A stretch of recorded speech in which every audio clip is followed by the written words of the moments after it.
Hi friends, ಎಲ್ರಿಗೂ good morning. Welcome back to my YouTube channel Sarathi blogs. ನಾನು ನಿಮ್ಮ ಪ್ರೀತಿಯ ಮೈಸೂರಿನ ಸ್ವಾಮಿ. ನಾನು ಗುರು ಇವತ್ತು ಕೇರಳ ಕಡೆಯಿಂದ ಬಂಡೀಪುರ ಫಾರೆಸ್ಟಿಂದ ಮೈಸೂರಿಗೆ ಹೋಗ್ತಿದೆ.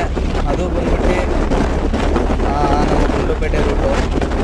ನೋಡಿದ್ರು ಫಾರೆಸ್ಟ್ ನೋಡೋಕ್ಕೆ ಎಷ್ಟು ಸೂಪರಾಗಿದೆ ಅಂತಂದರೆ, ಈಗ ತಾನೇ ಸಿಗುತ್ತೆ ಎಲ್ಲರೂ. ಫಾರೆಸ್ಟ್ ಒಳಗಡೆ ಓಡಾಡೋಕ್ಕೆ ಒಂಥರ ಖುಷಿ. ಬೆಳಗ್ಗೆ ಮುಂದಿನ ವಾತಾವರಣ ಬೇರೆ, ಫುಲ್ ಕೂಲಾಗಿದೆ ಗುರು. ವೆದರು ಪೀಸ್ ಅನಿಸುತ್ತೆ, ನೆಮ್ಮದಿ. ಈ ಥರ ಟ್ರಿಪ್ಗಳು ಸಿಕ್ಬಿಟ್ರೆ ನಮಗೆ ಫಾರೆಸ್ಟ್ ಒಳಗಡೆ ಹೋಗೋಕ್ಕೆ. ಇಲ್ಲಿ ನೋಡಿದ್ರು ಇಬ್ಬರು ಸೈಡೇ ನನ್ನ ಮಕ್ಕಳು ಹೋಯ್ತವ್ರೆ. ಸೈಡೇ ಕೊಡಲ್ಲ ಈ ನನ್ನ ಮಕ್ಕಳು. ಒಂದು ಇಂಡಿಕೇಟ್ರ್ ಹಾಕಲ್ಲ, ಏನಿಲ್ಲ, ಸುಮ್ಮನೆ ಎಳ್ಬಿಡೋದೆ ಗಾಡಿಯನ್ನು. ಇಲ್ಲಿ ನೋಡಿ, ಈ ಸೈಡೇ ನನ್ನ ಮಗ, ಅವನು ಹೋಗಲ್ಲ, ಹೋಗೋರ್ಗೂ ಬಿಡಲ್ಲ. ಇಂಥವ್ರಿಗೆಲ್ಲ ಯಾಕೆ ಕಾರು ಇನ್ನಂತ ಸೈಕಲ್ ಎತ್ತು